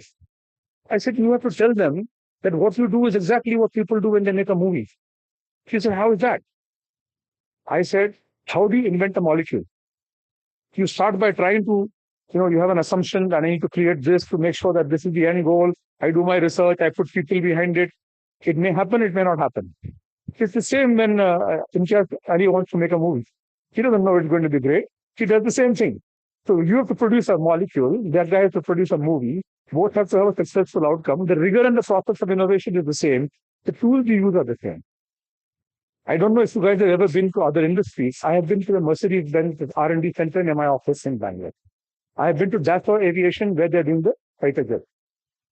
If you walk in there, my studio and that studio are exactly the same. Because every industry requires imagery and simulation. Imagery and simulation. The vaccines would not have come out so fast in COVID if we had not invented the tools and tech that could actually make sure that you could do a lot of R&D in pixel and simulation. So the skills are very transportable. And I think that's the point I wanted to make to you, that when you're looking at something that's growing, you can learn from the guy making the molecule, and he or she can learn from you. So we need to go outside of the box of storytelling and industry and movies and TV, because now in the new world, you'll be able to get a lot of stuff happening that will be from different places. Next.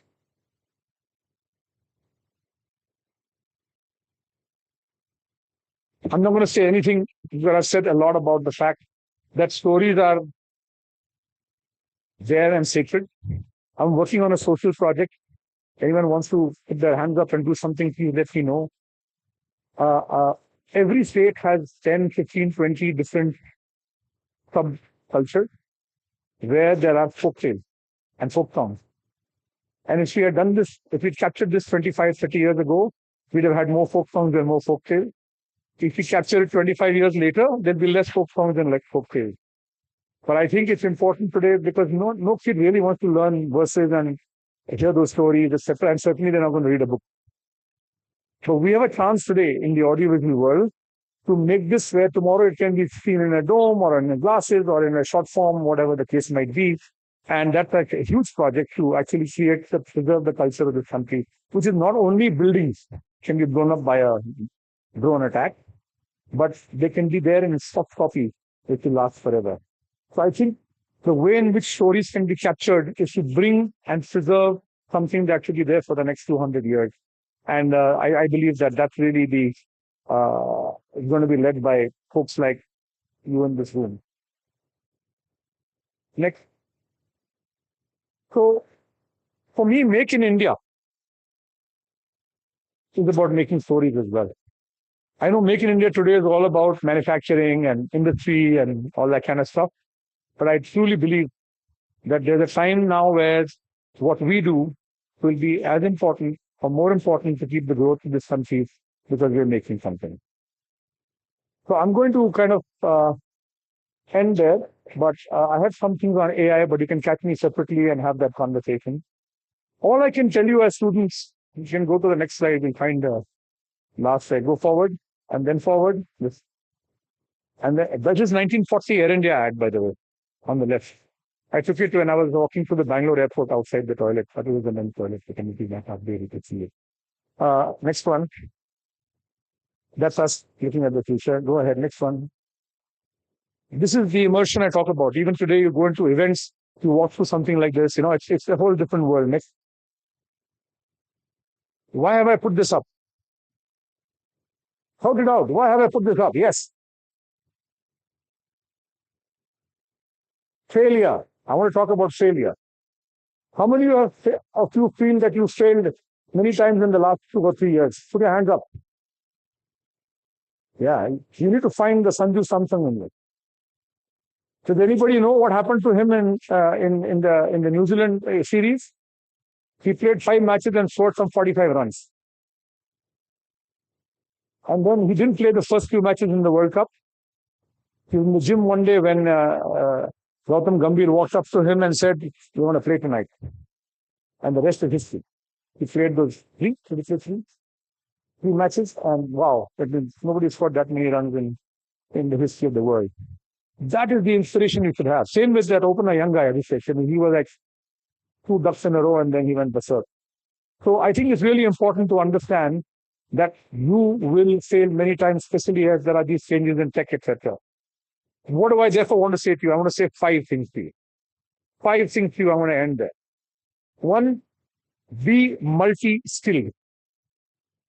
The specialist in you will survive, but the versatile in you will lead.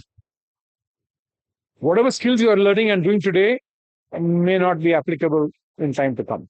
You don't know which one will be disrupted. So first thing, be multi-skilled. The specialist will survive. The versatile will lead. 2, always have a plan B.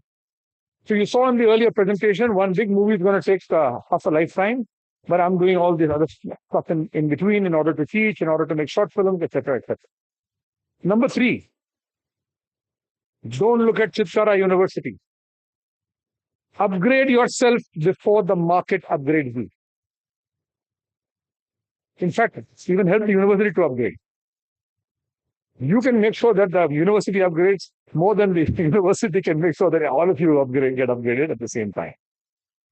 Learn storytelling, learn technology, learn collaboration. These go together. And how many of you actually want to take a job and how many want to start on your own?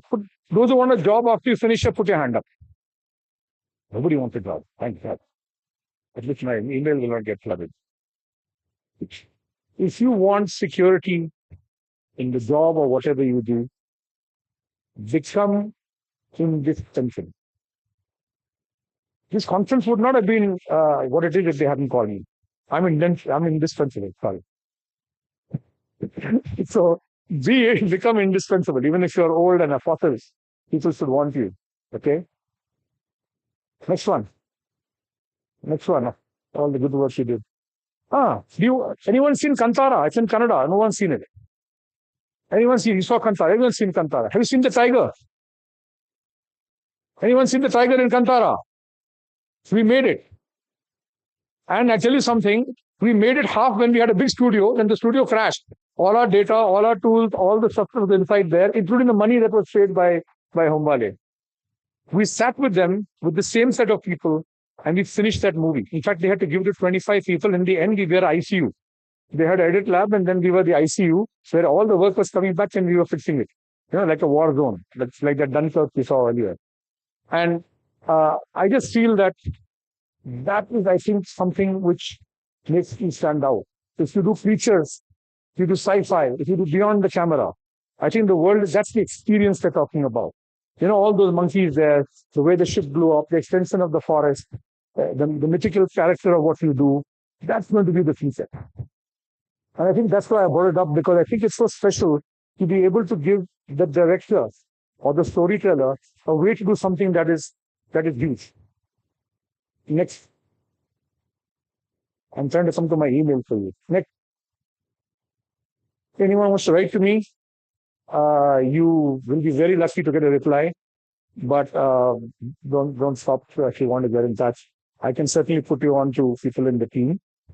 I would like to think, and I haven't thought this through, but I will work with the two gentlemen here from the communication school and animation. I'd like to announce a contest where we'll do something that is social, and I would like to believe that we can bring the money to somebody.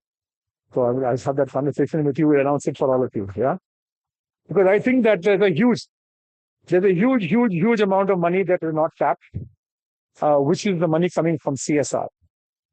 All companies in India, especially those who get a lot of money from us, Autodesk, Dell, HP, Nvidia, etc., they all have to spend 50, 60, 100, 200, 300 crores compulsorily on social work in this country. It's compulsory.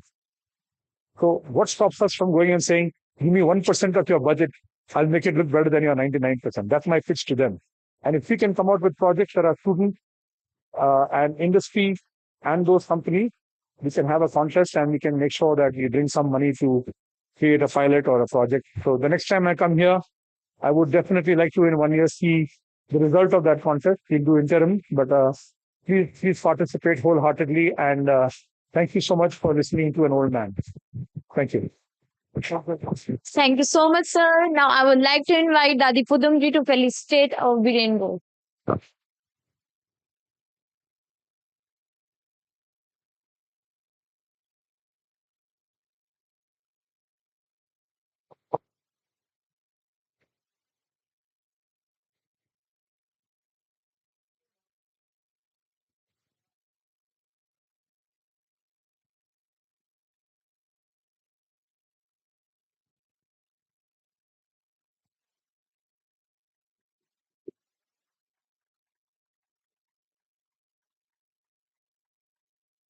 Thank you, Mr. Biren Kaur, for sharing your valuable thoughts and giving us a glimpse into the future of the animation and VFX industry. मैं कह रहा वादी वाह अब आएगा स्वाद क्योंकि अब जो आने वाले हैं ओ मैं तो पहले तेरे को बोलूंगा ना तुम मेरे को गुरु बना लो अपना गुरु बनाना आसान होता है किसी को। ऐसे बात तो यही है उस्ताद गुरु बनाना आसान से नहीं है क्यों क्योंकि अब आने वाले हैं। Let's welcome the creative mind behind Gurumation studio, known for the bringing unique ideas and storytelling to life through animation. तो देवियों और सज्जनों जरा स्वागत करिए हमारे अपने गुरप्रीत सिंह उर्फ गुरु का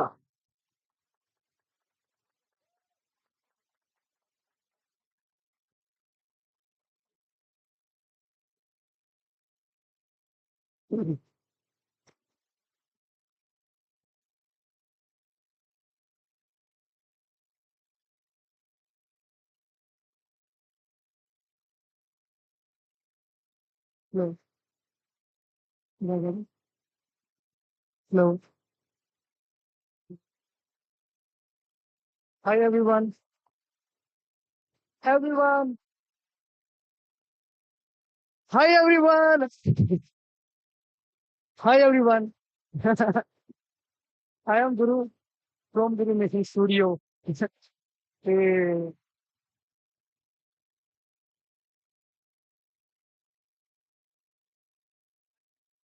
Context because he is my dear student, one of the first batch of Chitkara and has opened a studio. So I wanted him to be stand and shoulder to shoulder with all the great personalities and start his journey.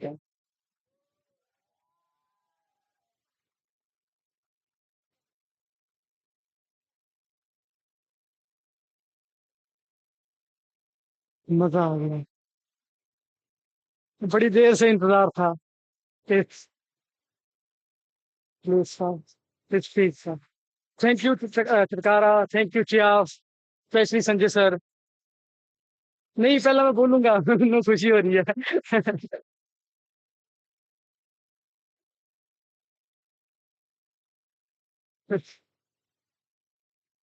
ठीक है मैं तो ही pass out था मैं यहाँ से ही pass out हूँ मैं आपके जैसा ही स्टूडेंट था और एक आइडिया को एक क्रिएटिव माइंडसेट को एक नई सोच को जन्म दिया और सोचा कि कुछ नया करते हैं तो ठीक है आपके सामने गुरु मिशन स्टूडियो तो हम पहले शुरू करेंगे अपनी इंट्रोडक्शन से फिर फिर अपनी स्टोरी स्टार्ट करते हैं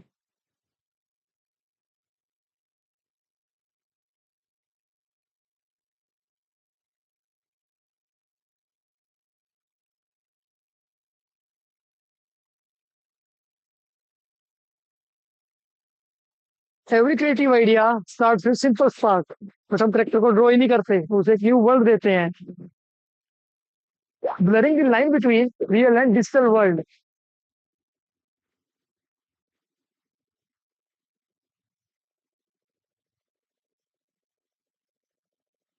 At Guru Mission Studio, we bring your creative ideas into life. Let's face something legendary.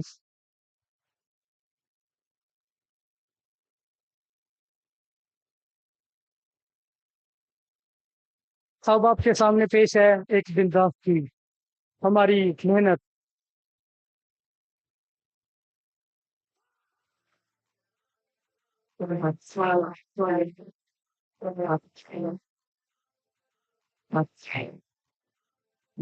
Egg.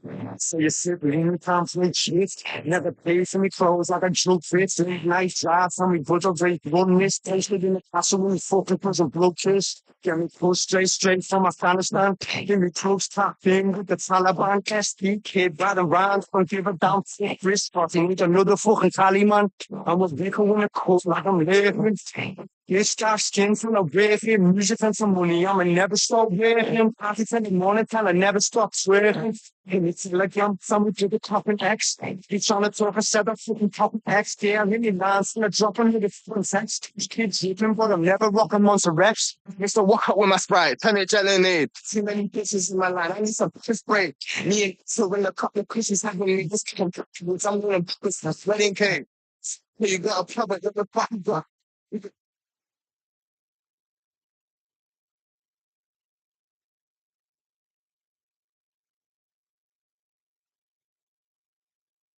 जब हमने स्टार्ट किया हेलो जब मैंने स्टार्ट किया तो मैं अकेला था फिर मेरे पास आई थी जो कि यहाँ की पास आउट है मतलब अभी दो जूनियर्स हैं जो यहाँ पर स्टडी कर रहे हैं और एक है वो पास आउट है सरवीन सुभेग और सिमरन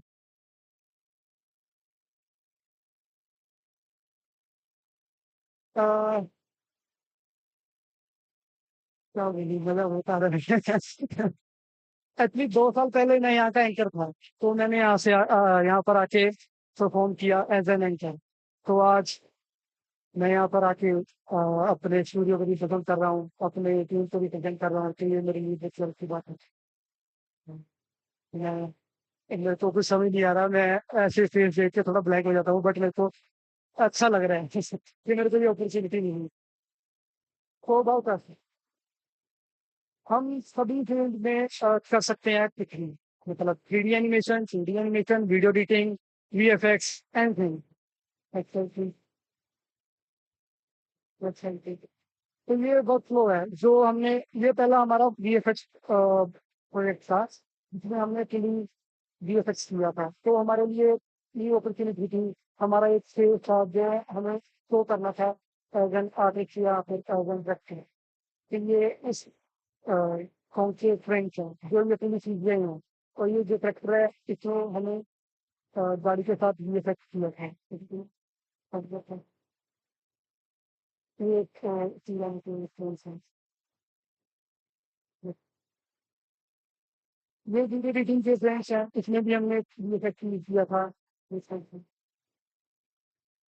इसको देने इसको देने के लिए हमने एक अपनी इमेज बनाई थी जिसमें तो करना था कि किसी रिस्ट्रिक्शन चाहिए थी थोड़ा ना तो फिर ईमेल ने उन्होंने क्या ही था जो ऐसा आइडिया दिखाओ जो ਤੁਹਾਨੂੰ मतलब ਅਸੀਂ ਆਪਣੀ ਆਡੀਅנס ਨੇ ਗ੍ਰੈਬ ਕਰ ਸਕੀਏ ਜਾਂ ਫਿਰ ਅਸੀਂ ਉਹਨਾਂ ਨੂੰ ਅਟਰੈਕਟ ਕਰ ਸਕੀਏ ਫਿਰ ਅਸੀਂ ਉਹਨਾਂ ਦੇ ਵਾਸਤੇ ਗਏ ਕਿ ਵੀ ਫਿਊਚਰਿਸਟਿਕ ਤੁਹਾਨੂੰ ਇੱਥੇ ਕੋਈ ਲੱਗ ਜਾਂਦੇ ਆ ਜੋ ਮਸ਼ੀਨ ਹੈ ਜੋ ਇਹ ਆਟੋਮੈਟਿਕ ਆਪਣਾ ਜੋ ਡੋਨਟ ਹੈ ਉਹ ਬਣਾਉਂਦੀ ਹੋਵੇ ਫਿਰ ਅਸੀਂ ਉਹਨਾਂ ਵਾਸਤੇ ਆਈਡੀਆ ਬਣਾਇਆ ਸੀ ਜੋ ਇਹ 67 ਵਿੱਚ ਦਿਖਾਇਆ ਸੀ ਤਾਂ ਉਹ ਲੈ ਕੇ ਆਪਣੀ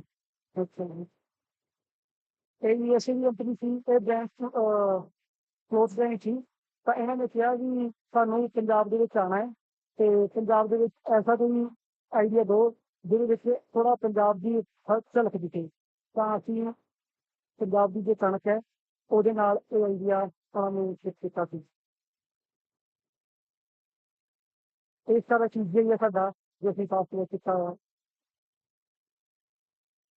ਇਹ ਵੀ ਪ੍ਰੋਪਰ VFX ਸੀ ਇਹ ਜੀ ਜਦੋਂ ਹੋ ਰਿਹਾ ਸੀ ਕਿ ਉਹ ਫਿਰ जो आर्टिस्ट था उसको चाहिए था भी कोई एक्स्ट्रा नहीं या फिर मतलब कोई क्रिएटिव चीज मिले तो फिर उन्होंने ये प्रोजेक्ट हमें सौंपा और हमने इन्हें दिल से किया तो ये आपके सामने ये सारे पेंट थे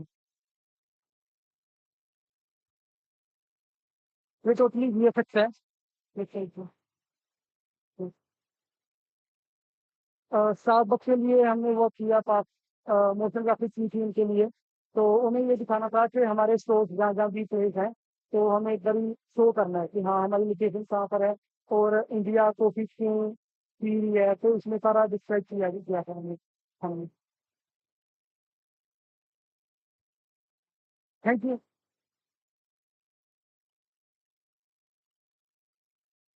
मेरे साफ रख के चले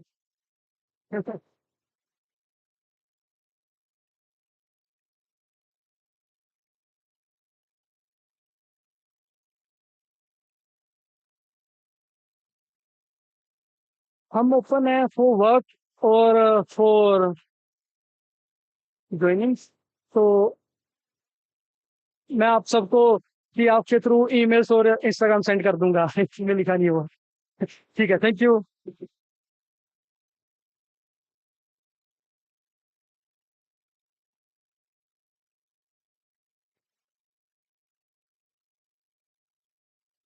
Gurpreet Singh.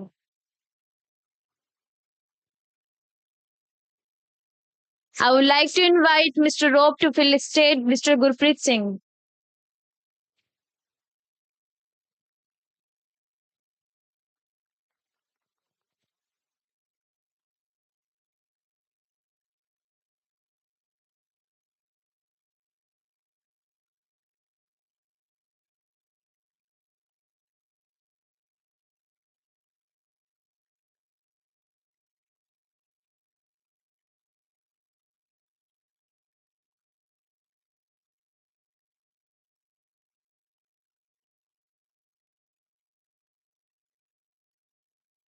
Thank you, Mr. Guru, for the wonderful showcase of Guru Mission Studio and for sharing your creative insights with us. मैं कह रहा कि जैसे हर गीजा को पसंद होती है थाली, वैसे एक आर्टिस्ट की पसंद होती है थाली। तो जोरदार तालियां बजा दो एक बार दोबारा गुरु जी के लिए। अच्छा, एफपीएफ मेरे को ये बता, तू मेरे से सीखना प्यार करती है? मैं कुछ नहीं कि सर सारे में तो डेडलाइन पे करते हैं, मतलब इग्नोर करते हैं लास्ट टाइम तक। इग्नोर तो करेगी क्योंकि पेट में इसके चूहे जो दौड़ रहे हैं। तू मुझसे खाएगी? तो मुझसे खाने का मन तो कर रहा है, चलते हैं। तो चलते हैं फिर। Thank you guys. So now it's time for lunch break. We will meet at 2 p.m.